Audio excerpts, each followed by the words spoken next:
sur le trophée Jules Verne, pour battre le record, on va le battre de quelques minutes, peut-être quelques heures. Donc chaque minute compte.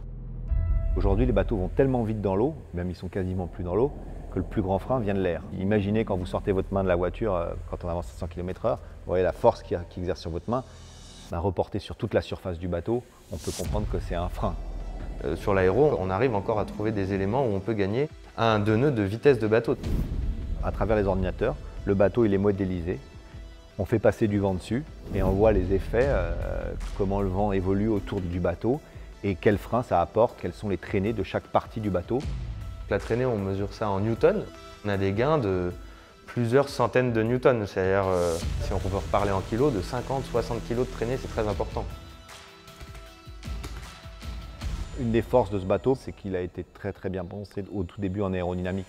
On essaye de faire en sorte que de l'avant à l'arrière du bateau, les écoulements soient les plus linéaires possibles. On a identifié des points faibles sur le bateau par rapport à ce qu'on ressent aussi à bord. Et on a essayé de gommer ces points faibles dernièrement.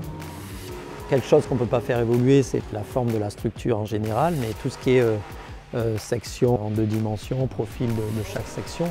L'année dernière, on a déjà fait un gros step en rajoutant cette aile à l'arrière, c'était un gain important. Tout le bras arrière et sa barre d'écoute, c'est un gain de quasiment 1 nœud 3 à 1 nœud 5 sur les vents, c'est pas des petits gains.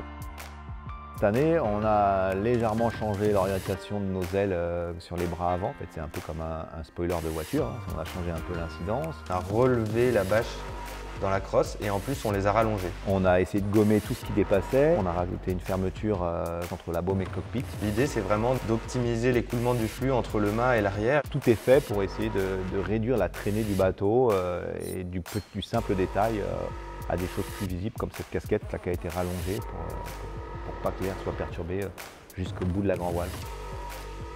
On arrive à réduire de 15% la traînée totale du bateau entre 2017 et 2020. Petits plus qui font des grands plus, quoi, additionnés.